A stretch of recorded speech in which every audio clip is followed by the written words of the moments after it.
Bonjour à tous, bienvenue. Ici, on est au 47 rue de Babylone et on est ravis chez Coutume de vous accueillir pour cette masterclass Sage Coutume. C'est la première fois pour nous qu'on inaugure ce format et on est très content de le faire avec Sage aujourd'hui. Je me présente, je m'appelle Quentin, je suis formateur chez Coutume Café à Paris et je vais animer cette session avec Marie-Sophie de la marque Sage. Est-ce que tu m'entends, Marie-Sophie? Oui, oui, je t'entends bien, Quentin, Super. merci. Marie-Sophie répondra à toutes vos questions pendant le cours de la session de masterclass dans la rubrique questions-réponses de votre écran. Et elle va me transmettre aussi certaines de vos questions à la fin de la présentation si je n'ai pas été assez complet. Alors, chez Coutume, on est très heureux de participer avec Sage au lancement de cette, à la promotion de cette gamme café de Sage, parce que ça fait depuis 2011 qu'on sélectionne avec soin et qu'on torréfie du mieux qu'on peut les meilleurs cafés du monde. Et depuis 2011, on vous les propose soit dans nos établissements, soit dans nos établissements partenaires, ou en vente en sachet de 250 grammes pour que vous les prépariez à domicile. Et jusque-là, l'immense majorité d'entre vous était un petit peu limitée aux méthodes dites douces, filtres, aéropress, cafetière italienne, pour extraire ce café-là. Et rares étaient les chanceux parmi vous qui avaient des machines espresso de qualité qui vous permettaient de retrouver cette qualité professionnelle qu'on vous sert dans les coffee shops directement chez vous. Après plusieurs mois d'essai de la gamme Café Sage, on pense qu'on a enfin trouvé une gamme de machines qui soit à la fois abordable pour la plupart d'entre vous et en même temps qui assure une qualité d'extraction très comparable à ce qu'on peut vous servir ici au 47 rue de Babylone ou dans nos autres établissements. Alors, cette gamme, je vous la présente vite fait. On a ici la Oracle Touch, qui est la machine la plus complète, qui va moudre pour vous, qui va tasser pour vous, qui va mousser votre lait pour vous.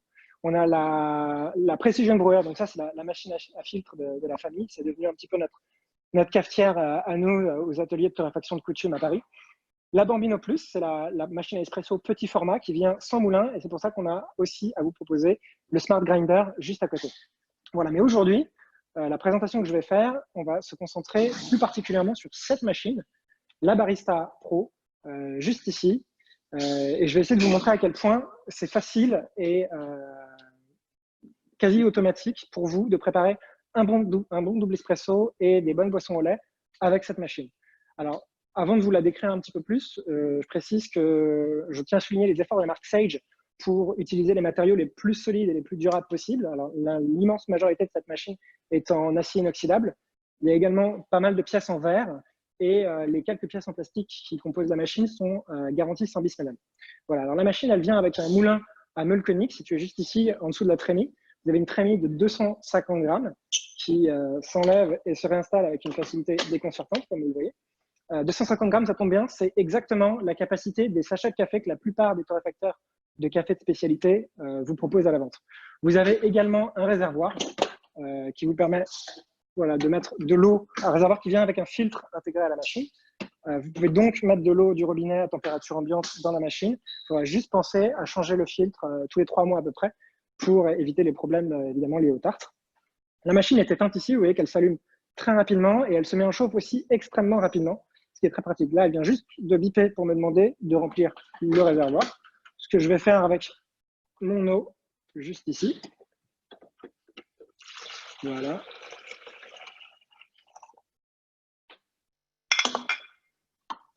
Et voici. Là, je vais à peu près 1,5 litre, je pense. Oui, je peux même continuer. Voilà. Il y a presque 2 litres de capacité, du coup. Et voilà, ma machine, là, elle est prête à l'utilisation. Je vais remplir... Alors, autre élément, évidemment, le groupe d'extraction de l'espresso. Le porte-filtre, juste ici, qui est la seule partie que vous allez devoir manipuler pour pouvoir extraire vos espressos. Et vous avez une gamme d'accessoires que vous pouvez ranger dans un petit tiroir qui est situé juste sous la machine. Je vais vous le montrer un petit peu en détail. Ces accessoires, vous avez toute une série de filtres. Vous en avez 4 en fait. Vous avez 2 filtres simples qui ont une capacité de 8 à 10 grammes, qui ont cette forme un petit peu conique pour essayer de condenser le flux d'eau sur une quantité réduite de café. Et vous en avez 2 doubles d'une capacité de 19 à 22 grammes. Celui-ci est à double paroi et l'autre est à paroi simple. Il est déjà dans mon porte-filtre. Les filtres à double paroi, c'est pour que vous puissiez utiliser et extraire des espressos avec votre machine à partir de café déjà moulu en accentuant un petit peu la pression. Comme on a un moulin intégré à la machine, c'est pas ce qu'on va vous montrer aujourd'hui. On va plutôt profiter de ce moulin. Voilà, vous avez également parmi les accessoires une petite brosse pour laver votre machine. Vous avez un obturateur, une pièce en caoutchouc pour pouvoir renvoyer un flux d'eau à travers votre machine quand vous devrez la laver. Je vous montrerai à la fin comment l'utiliser. Vous avez une petite aiguille qui vous permet de laver très facilement votre buse vapeur ou éventuellement les trous de vos filtres si besoin. Et vous avez des petites pastilles également pour nettoyer la machine. J'y reviendrai également à la fin de la présentation. Vous avez enfin, et peut-être surtout, une spécificité de cette machine qui va énormément vous simplifier la vie sur une partie essentielle de l'espresso, qui est cet appareil, le Razer, le rasoir, qui va vous permettre de doser très facilement le café que vous devez mettre dans votre portefeuille. Parce que pour atteindre la qualité professionnelle que vous avez dans des coffee shops professionnels, la marque Sage a identifié 4 facteurs clés essentiels à respecter pour réaliser de bons espressos. Et le premier de ces facteurs, c'est la dose. La dose, 19 grammes, de 19 à 22, mais plus précisément 19 grammes, que vous atteignez automatiquement en fait, avec ce rasoir. Vous serez toujours dans ce rang, dans cette échelle-là. 19 grammes, c'est les doses qu'on utilise dans les coffee shops professionnels, notamment depuis la fameuse troisième vague de café de spécialité issue principalement d'Australie, dont est issue la marque Sage. Le deuxième facteur clé, c'est la pression. La pression de 9 bars, ça c'est depuis la dernière version principale des machines à espresso depuis les lendemains de la Seconde Guerre mondiale. On extrait les espressos à 9 bars et cette machine-là, elle a quelque chose que je trouve extrêmement intéressant qui va vraiment vous faciliter la tâche pour extraire à 9 bars de pression des expressos de la meilleure qualité possible. C'est une préinfusion. Les meilleures machines maintenant ont ce système de préinfusion. Je vais vous montrer comment on l'a réglé très facilement. Qu'est-ce que c'est une préinfusion? C'est un stade au début de l'extraction de monter en pression progressive jusqu'à ces 9 bars qui va permettre de préhumidifier votre galette de café et de la préparer à absorber ces 9 bars de pression qui sont 9 bars, c'est quand même 9 kg par centimètre carré, c'est une charge énorme. Si la galette n'est pas préhumidifiée, elle risque de se fendre et à ce moment-là, l'eau ne va plus extraire correctement le café. Donc cette pré-infusion, c'est une des grandes forces de cette gamme de machines Sage. Troisième élément clé de qualité, ça va être la température, notamment la température, sa stabilité thermique. La température, elle est réglée par défaut à 93 degrés, ce qui est également conforme aux normes de café de spécialité dans les coffee shops d'aujourd'hui. Et si vous voulez l'ajuster, vous pouvez tout à fait y accéder dans le menu. Vous avez un petit bouton menu et vous pouvez ajuster en allant un petit peu plus chaud, un petit peu plus froid, très facilement en utilisant l'écran menu juste ici. Et le quatrième élément clé, ça va concerner plus spécifiquement vos boissons lactées. Vous avez une buse vapeur réglée sur 130 degrés qui va vous permettre de faire mousser le lait de votre choix, végétal ou de vache, comme vous voulez, de manière assez facile. Ça demande un petit peu plus d'entraînement, mais je vous assure que c'est parfaitement atteignable. Et de réaliser toutes les boissons lactées de vos choix. Alors, je vais vous montrer comment extraire un espresso. On va utiliser pour cela un café qu'a sélectionné Coutume en Colombie, le Tabi, du nom d'une variété de café en fait, qui a été découverte dans les années 2000, qui est le croisement de 3 variétés beaucoup plus connues, que sont le Bourbon, le Typica et le Timor. C'est une variété qui est appréciée pour ses caractéristiques gustatives et également parce qu'elle est très résistante à des maladies comme la rouille, et donc elle est très appréciée aussi des producteurs en Colombie. Vous avez au dos de tous nos sachets pas mal d'informations et une petite histoire de tous nos cafés. Je vous invite aussi à vous rendre sur notre site internet si ça vous intéresse. Aux caractéristiques importantes de ce café, c'est que c'est un café naturel, donc qui a séché au soleil pendant une vingtaine de jours avant d'être extrait de la cerise, du fruit de la cerise. Voilà. Donc je vais ouvrir le sachet. Je vais remplir ma trémie.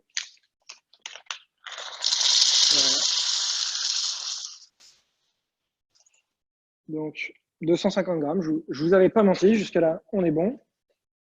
Je referme ma trémie. Voilà. Voilà. Et je vais pouvoir commencer à extraire mon café. Pour ça, je vais ouvrir mon porte-filtre. Je vais purger avec le porte-filtre à l'intérieur Ça, c'est pour m'assurer que tout est bien chaud. Vous voyez, ça m'a pris à peine plus de 3 secondes à préchauffer la machine et à l'envoyer. Voilà. C'est fait, je vide l'eau. Vous avez un petit réservoir à eau juste ici dans le plateau de votre machine avec un petit flotteur qui vous dira automatiquement quand, je veux dire, vider le réservoir. Et là, vous avez un petit support où disposer votre porte-filtre.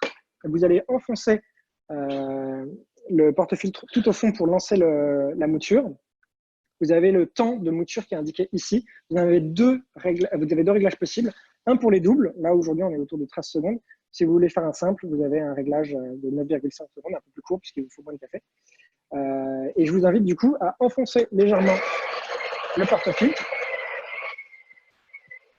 Le conseil qu'on vous donne, c'est d'interrompre parfois la mouture et de taper légèrement le café pour le répartir dans le fond de votre porte-filtre, de manière à ce que ce ne soit pas trop bombé et que vous ne perdiez pas trop de café en essayant de répartir bien correctement votre café.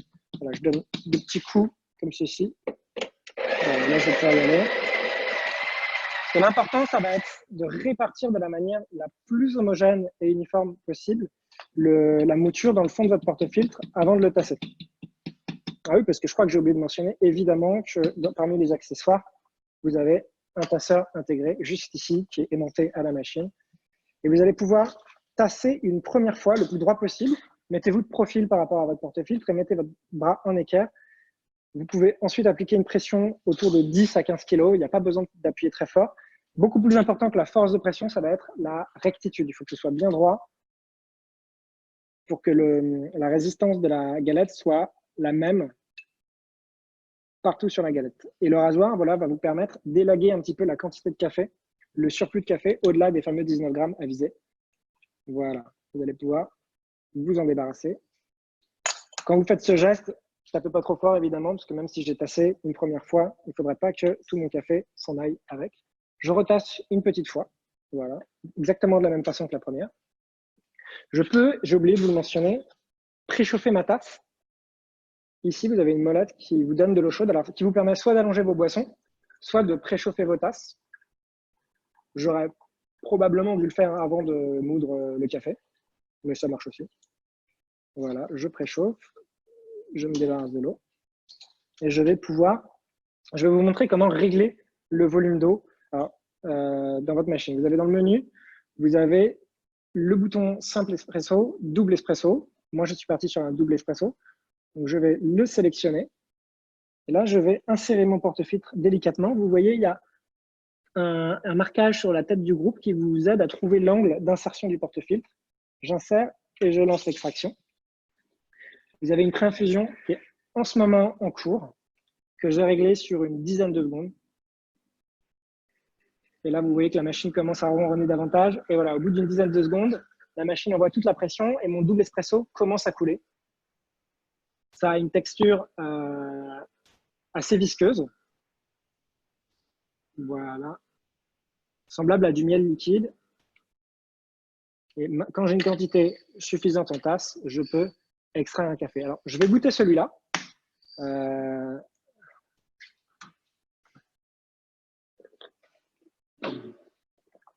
Ok. J'ai des arômes, j'ai une belle acidité, j'ai pas d'amertume, j'ai pas de fin de bouche un peu asséchante. Donc, c'est à peu près ce que je recherche. C'est un ratio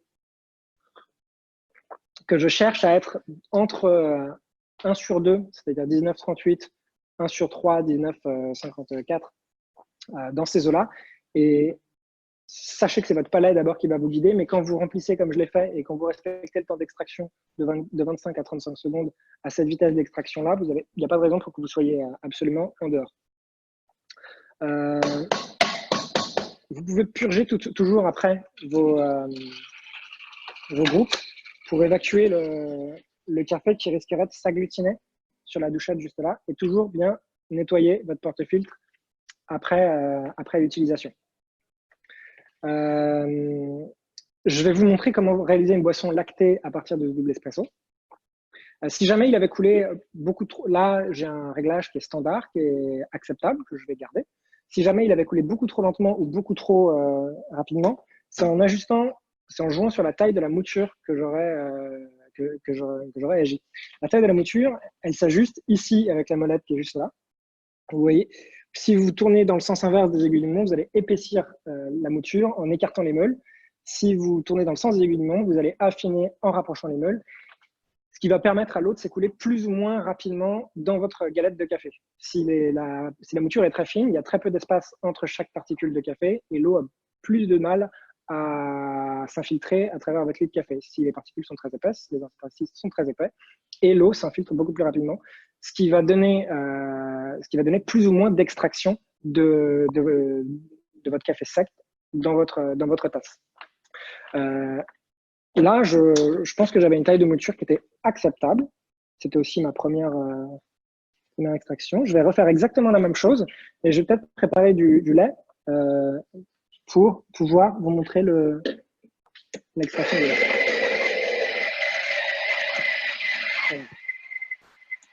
Voilà. Je répartis une première fois. Je tape. Je continue à moudre. Je répartis une deuxième fois. Voilà. Et je finis.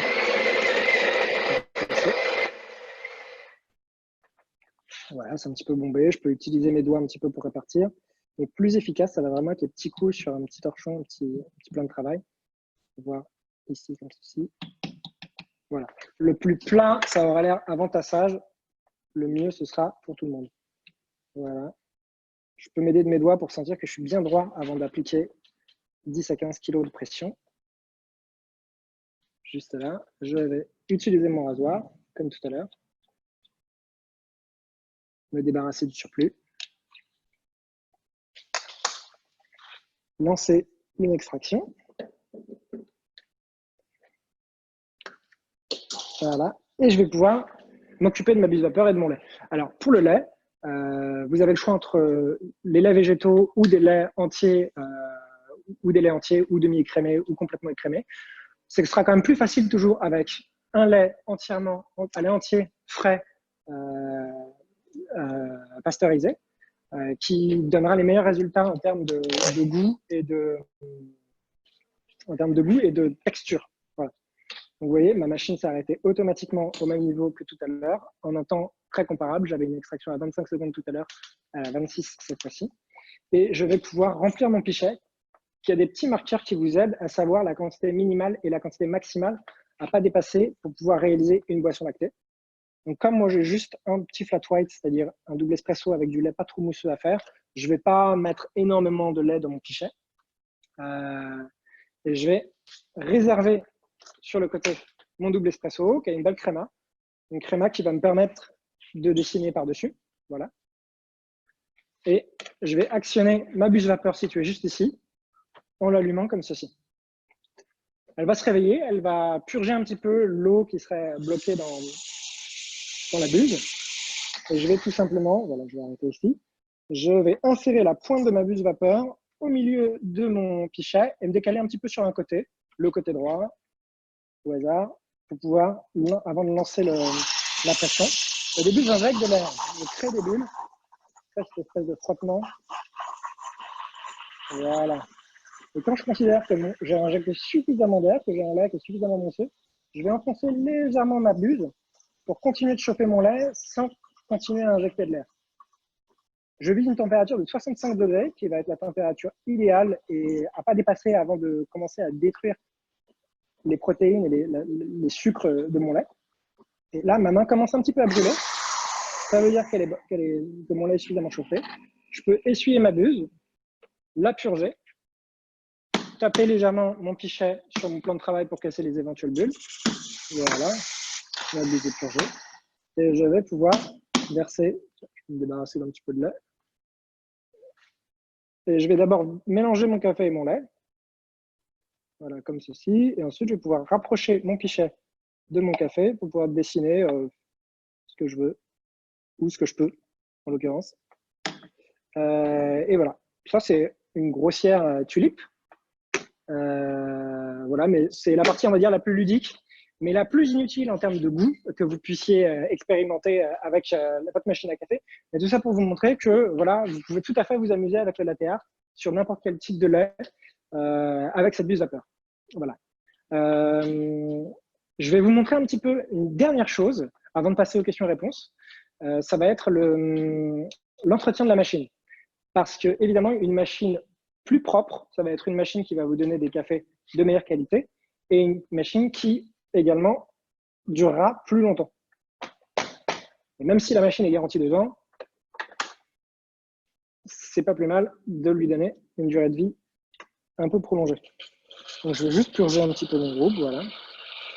Et pour ça, il va falloir retirer ce filtre-là. Alors, vous voyez que le filtre est bloqué dans le porte-filtre comme ceci. Vous l'arrachez assez facilement. Vous avez un petit rail qui retient le filtre à l'intérieur de votre porte-filtre, juste là.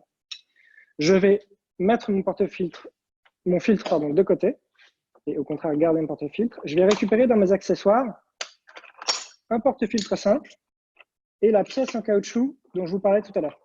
Je pourrais mettre également une petite pastille, comme la petite pastille que je vous ai montrée tout à l'heure. Là, j'estime que ce n'est pas encore nécessaire, la machine est toute neuve, mais de temps en temps, n'hésitez pas à mettre une petite pastille, au moins tous les 3 mois. Voilà. Hop là. Voilà, là c'est bien fixé. Et vous allez pouvoir insérer le porte-filtre, comme si vous vouliez faire une extraction, aller dans le menu et aller voilà, juste à flush et appuyer sur le bouton. Et là, la machine en fait, va envoyer les 9 barres de pression dans le porte-filtre. Voilà, il faut l'actionner avec ce bouton-là. Va envoyer les 9 barres de pression dans le porte-filtre qui va renvoyer l'eau à l'intérieur du groupe et va laver en fait, les composés internes de la machine qui ont tendance à s'encrasser avec des huiles de café agglomérées qui peuvent se retrouver en termes de goût dans toutes vos tasses au fur et à mesure. Et qui peuvent aussi, également, le pire qui puisse vous arriver, c'est d'avoir un groupe qui finisse par se boucher à terme. Donc, c'est important de faire ça régulièrement, sans pastille, une fois par semaine, je dirais, avec une pastille une fois tous les 3 mois, je pense, que ça suffit largement. Voilà. Alors, vous voyez, il y a 5 tours de flushage qui sont programmés. Ça dure à peu près 1 minute. Il ne va pas envoyer notre barre de pression pendant 1 minute, mais pendant une vingtaine de secondes ou 30 secondes. Et après, il va laisser l'eau ressortir du groupe. Et il va faire ça 5 fois de suite. Donc, je pense que là, pour les besoins de la... Voilà, exactement, 20 secondes, il a envoyé la pression, il arrête, donc ça fait un petit sifflement. Et là, il a fini. On va peut-être pas faire ça en entier pour la présentation. Je voulais juste vous montrer ça parce que c'est important d'entretenir sa machine pour prolonger sa durée de vie. Mais voilà. Ça. Marie-Sophie, est-ce qu'il y a des questions par hasard? Vous voyez, j'allume et j'éteins très facilement la machine. Oui, on a des questions, Quentin. On a Imek qui nous demande comment choisir la taille de sa mouture. Est-ce que c'est en fonction de la pression attendue, en fonction du goût à l'extraction? Voilà, est-ce que tu peux nous donner un petit peu plus d'informations là-dessus, s'il te plaît? Alors, la pression, ça va être une donnée de base de la machine, 9 bars. C'est la pression classique avec laquelle on extrait les espressos. Donc, c'est vraiment la taille de la mouture qui va s'adapter à la pression et pas la pression qui va s'adapter à la taille de la mouture. Nous, on cherche une extraction qui dure entre 25 et 30 secondes. Et pour accélérer ou ralentir ce process, c'est vraiment la taille de la mouture qui va jouer. Plus fin, vous allez faire durer vous allez prolonger la durée d'extraction. Plus épais, vous allez accélérer l'extraction. Et après, ce 25-30 secondes, c'est un cadre qu'on vous donne pour vous aider à trouver une extraction correcte.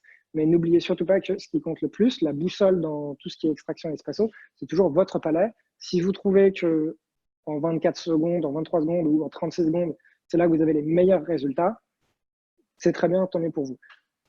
Comment est-ce que vous changez la taille de la mouture? Ça va être vraiment en tournant concrètement, ça va être en tournant cette manivelle. Et vous avez un petit numéro indicateur sur l'écran qui correspond à la taille de la mouture. Par exemple, là, j'ai fait mon espresso en mouture 6. J'aurais très bien pu considérer que c'était trop, mettons que je considère que c'était trop épais, pardon, parce que ça a coulé en 25-26 secondes, donc on est dans la fourchette basse de mon temps d'extraction.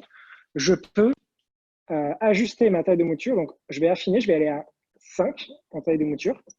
Ce que je vous conseille quand vous faites ça, c'est de toujours moudre un petit peu pour purger votre moulin, comme on dit, parce que entre vos 2 meules et votre chambre d'évacuation ici de votre mouture, il y a du café déjà moulu qui est emprisonné, qui correspond à votre ancienne taille de mouture.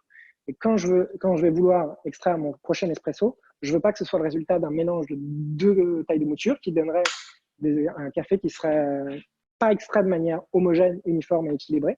Je veux vraiment avoir une seule taille de mouture. Donc, je vais évacuer en moulant pendant un certain temps, mettons 5 à 6 secondes. Je pense que ça devrait suffire. Voilà, la taille de mouture. Cette mouture-là, je ne la garde pas, je l'évacue, je nettoie mon porte-filtre, j'attends que ma pause se réinitialise, voilà, ça prend 4-5 secondes. Et là, je peux relancer une extraction et je vais essayer, je vais penser cette fois-ci à préchauffer ma tasse avant. Je préchauffe ma tasse.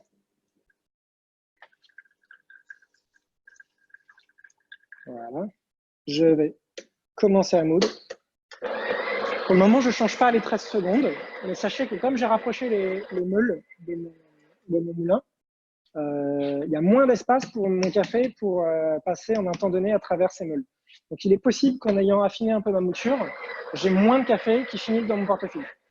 Ça, je m'en rendrai compte a posteriori. Et si vraiment, je vois que mon rasoir n'arrive même plus à atteindre mon café, c'est que je suis peut-être en dessous des 19 grammes que je recherche. Et là, je vais changer le temps de mouture en tournant cette manivelle.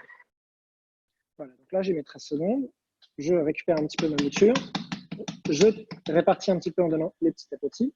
Je retrouve mon tasseur. Je tasse une première fois.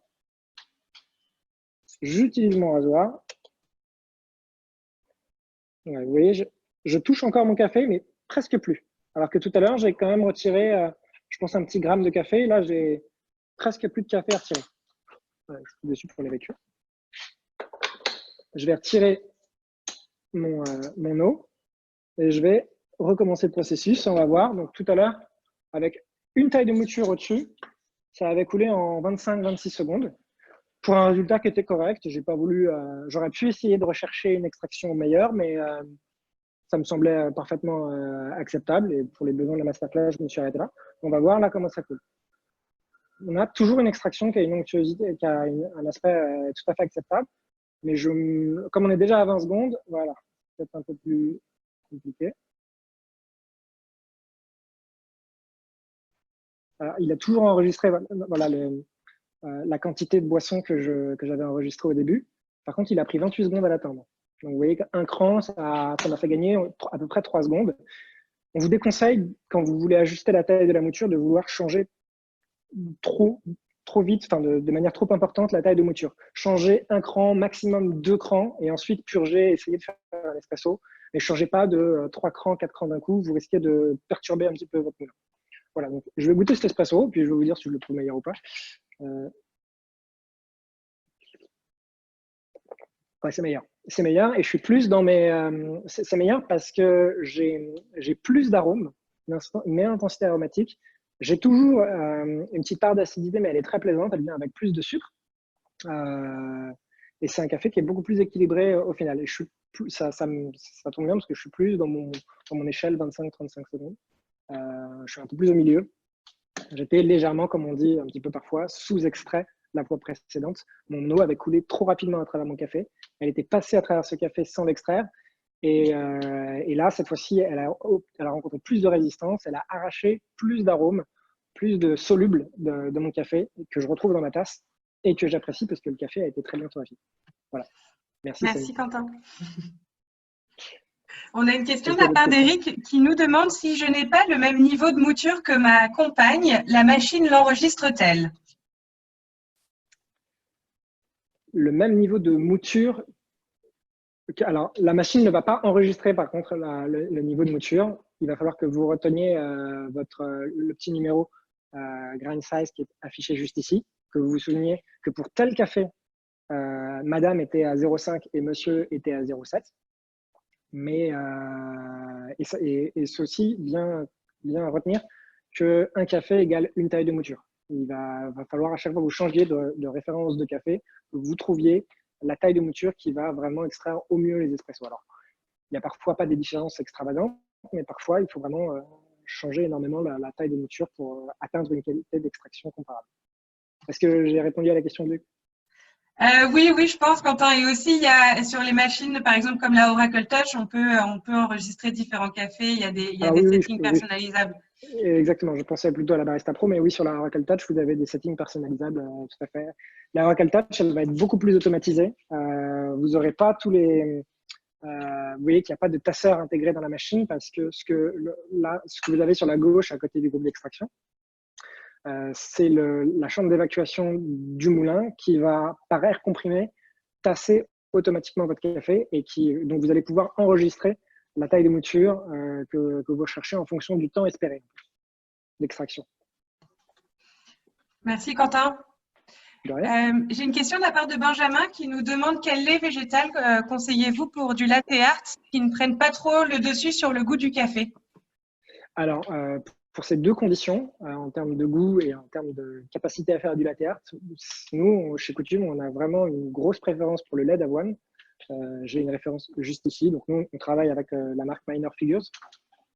C'est vraiment celui qui va avoir le goût le plus neutre et la texture, après moussage, la plus comparable au lait de vache.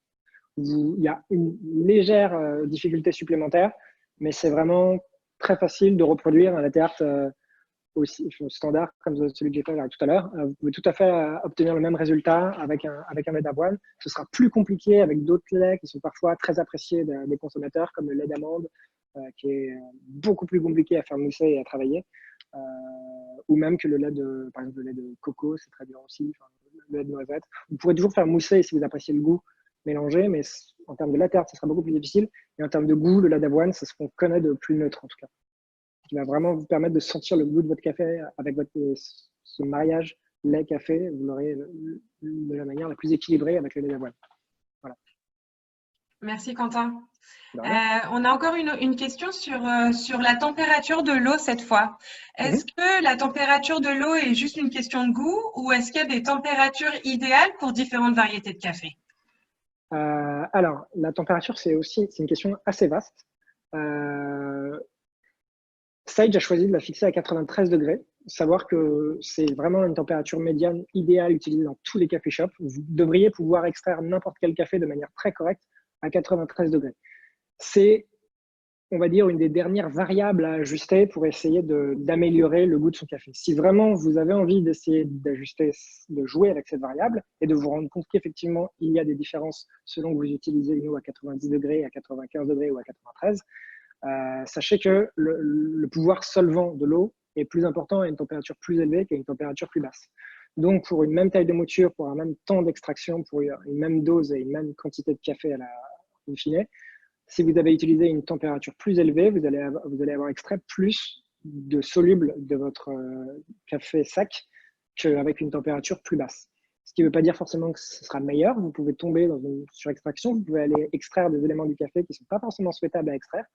Parfois, ce sera plus équilibré, plus agréable avec une température plus basse. Voilà. Après, honnêtement, c'est une variable qui est beaucoup plus délicate à manipuler que la taille de la mouture et la longueur de votre boisson. Là, j'ai voulu faire une boisson d'une taille très standard.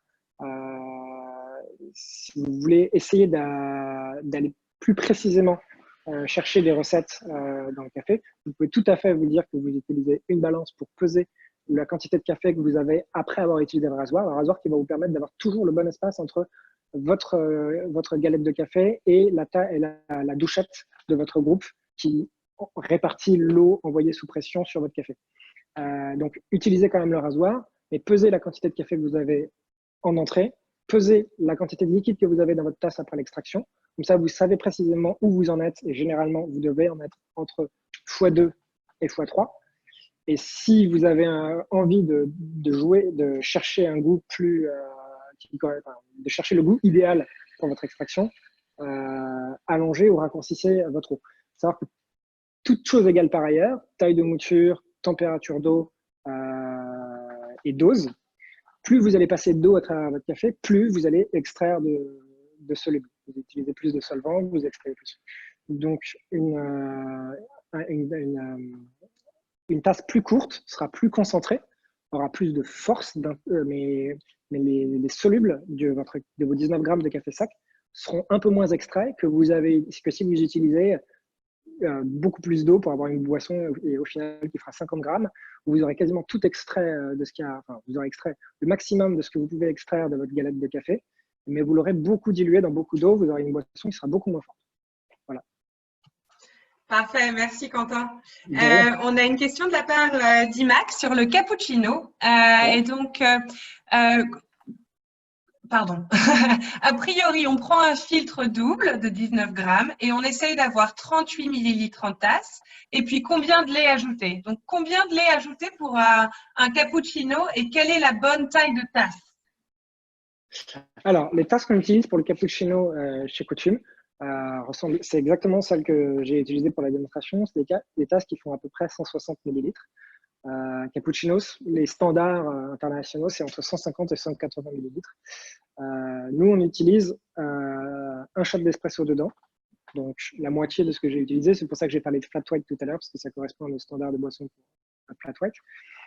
Et vous avez donc, sur une tasse qui fait 160 millilitres, vous avez un simple espresso qui fait, mettons, 20 grammes de boisson. Je parle en grammes et pas en millilitres, parce que si 1 gramme égale 1 millilitre, quand il s'agit d'eau, quand il s'agit de café, la créma prend un volume assez important, mais un poids beaucoup moins important. Donc, j'ai à peu près 20 grammes de boisson et le reste d'eau. Donc, vous avez à peu près un quart, trois quarts de ratio café-lait dans le cappuccino. À titre personnel, c'est aussi pour ça que j'ai fait ça tout à l'heure, je préfère le flat white où vous avez un peu plus de café, l'équilibre lait-café est un petit peu plus agréable à mon goût personnel. Après, c'est des choix individuels qui se retrouvent en tasse. Mais voilà, du coup, à peu près, mettons, pour un cappuccino, 20 grammes de café, vous rajoutez 140 grammes de lait et vous avez un cappuccino standard. Parfait, merci Quentin. On a plein de questions, c'est super. On a Dan qui a besoin d'aide avec des réglages de sa Bambino Plus. Il nous dit que la créma est plus claire et l'expresso plus aqueux que ce que tu nous as montré. Je comprends par la question qu'il utilise du café moulu, mais du coffee shop. Est-ce que tu as des conseils?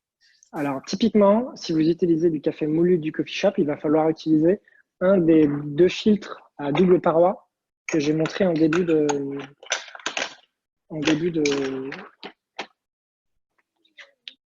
présentation. Je ne sais pas si vous voyez bien ce porte-filtre. Il ressemble exactement au filtre simple à simple paroi que j'ai juste ici. Mais vous avez ici un renfoncement, une double paroi qui va renforcer artificiellement la pression. Et c'est toute la créma en fait qu'on apprécie tant, qui dans l'espresso, qui est pour nous représentative de l'espresso.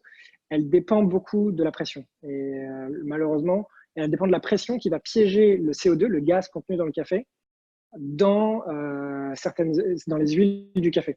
Le problème, c'est que si vous moulez votre café auparavant, beaucoup de CO2 va s'en aller, votre café va commencer à s'oxyder. Donc, il y a moins de CO2 à piéger pour faire de créma. C'est pour ça que votre café il va être beaucoup plus liquide et il ne va plus avoir cette crème que vous appréciez pas. Moins de CO2, ce filtre ne va pas le rattraper. Par contre, il va augmenter la pression. Donc, le peu de CO2 qu'il y a encore dans votre café, il va vraiment mieux le piéger dans une créma grâce à ça. La Bambino Plus, je ne vois pas ce que tu veux faire.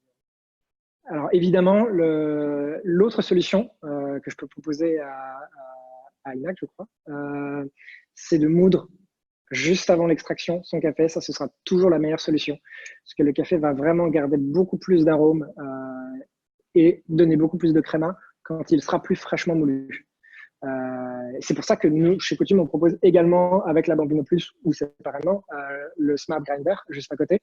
Mais voilà, c'est toujours mieux d'utiliser du café fraîchement moulu, même venant du coffee shop. Même si un café de spécialité parfaitement torréfié, à partir du moment où il est moulu, en fait, à partir du moment où il est torréfié, il commence à s'oxyder. S'il est moulu, il y a beaucoup plus de contact entre l'air et le café. Et donc, il s'oxyde très rapidement et beaucoup d'arômes, beaucoup de gaz, notamment, qui est responsable de la créma, va s'en aller. Parfait, merci Quentin. Juste sur les dernières questions, on a Pierre qui nous demande comment bien conserver mon café. Alors, idéalement, à l'abri des températures extrêmes, de l'humidité surtout. Parfois, il y a des gens qui conservent leur café au frigidaire. Le risque du frigidaire, c'est vraiment l'humidité. Donc, si vous le mettez au frigidaire, faites attention qu'il soit bien conservé dans une boîte bien hermétique. Mais une boîte hermétique gardée dans un placard conviendra tout à fait. Nous, nos sachets de café, chez Coutume et chez beaucoup de torréfacteurs de café de spécialité, peuvent se refermer très facilement de manière hermétique et vous pouvez le conserver dans un placard à l'abri du froid, de l'humidité, de la luminosité, du coup, puisqu'ils sont opaques, de manière tout à fait convenable. Et on vous recommande toujours, sur nos sachets, on a toujours la date de torréfaction qui est indiquée. Donc là, le café que j'ai utilisé pour la démonstration, il date du 26 juin, c'est il y a à peine une semaine, je crois. Ce qui veut dire que le café a déjà un petit peu dégazé, mais pas trop. Et il est optimal jusqu'à encore dans 5 semaines. Dans 5 semaines, il sera encore aussi bon qu'il aurait pu l'être aujourd'hui ou qu'il l'a été aujourd'hui. Et après, on considère quand même qu'il va commencer à perdre pas mal d'arômes, qui sera un petit peu moins intéressant. Là, suite au confinement, on a retrouvé des cafés qui avaient été torréfiés avant le 15 mars, avant le 16 mars. Et on est étonnamment surpris de la qualité de certains d'entre eux. Néanmoins, on vous recommande vraiment de consommer vos cafés le plus rapidement possible après la date de torréfaction dans les 6 mois. Voilà. Parfait. Ça nous amène sur la dernière question. Combien de temps après la torréfaction dois-je attendre? Eh bien, 6 semaines. Dois-je attendre? C'est-à-dire? À partir de la date de torréfaction. Est-ce que je peux, si j'ai par exemple des grains qui ont été torréfiés hier, est-ce que je peux les utiliser tout de suite? D'accord. Ok, excusez-moi, je n'avais pas compris dans ce sens-là. Alors, effectivement, juste après torréfaction, le café est énormément chargé en CO2. Et ça, c'est ce qui va rendre son extraction. Le CO2 va permettre beaucoup de préserver l'oxydation du café, mais va rendre son extraction un peu plus délicate. Ça va faire écran entre l'eau et le café. Vous risquez d'avoir 2 extractions l'une sur l'autre qui ne vont pas du tout donner le même résultat. Ça va être un peu compliqué. On vous conseille d'attendre 3 à 4 jours avant de commencer à extraire vos espressos ou même vos filtres. D'ailleurs, ce sera la même chose pour toutes les méthodes d'extraction avant de pouvoir les consommer de manière optimale. Voilà. Et sachez que donc, la créma que je vous ai montrée tout à l'heure et dont on a un petit peu reparlé, vous donnera beaucoup plus d'informations sur la fraîcheur du café que sur la qualité de l'extraction au final. Vous pouvez très bien avoir un café qui sera très bien extrait, qui sera très bon en tasse, qui n'aura pas du tout de crème parce qu'il est proche des 6 semaines, ou même il a légèrement passé les 6 semaines de torréfaction, depuis la torréfaction, mais qui sera bon. Inversement, vous pouvez avoir un espresso avec plein de créma parce que le café a été torréfié il y a 3 jours, mais qui a été extrait de manière très déséquilibrée, pas avec les bons ratios, pas avec le bon temps, pas avec la bonne mouture, et qui sera donc mauvais, bien qu'il ait de la créma. Donc la créma est plus un indice de la fraîcheur de la torréfaction du café que de la qualité de l'extraction et donc de son goût au final. Parfait, merci Quentin. Okay. Il est 19h16. Okay. On est désolé pour les 2-3 questions finales qui n'ont pas pu, auxquelles on n'a pas pu répondre. Mais Quentin, est-ce que si on dit à nos participants de vous contacter chez Coutume pour toutes questions restantes? Oui, bien sûr, évidemment. Coutume, info@coutumecafé.com. Parfait. En un mot. Super. Merci à tous. C'était un vrai plaisir, un petit peu stressant de vous avoir aujourd'hui. Et on espère que ça va se reproduire le plus rapidement possible. Voilà. Et merci à Sage aussi de nous avoir permis d'animer ça et d'organiser cette masterclass. Avec grand plaisir. Merci Quentin. Merci Marie-Sophie pour votre participation. Merci à tous. À bientôt. À bientôt.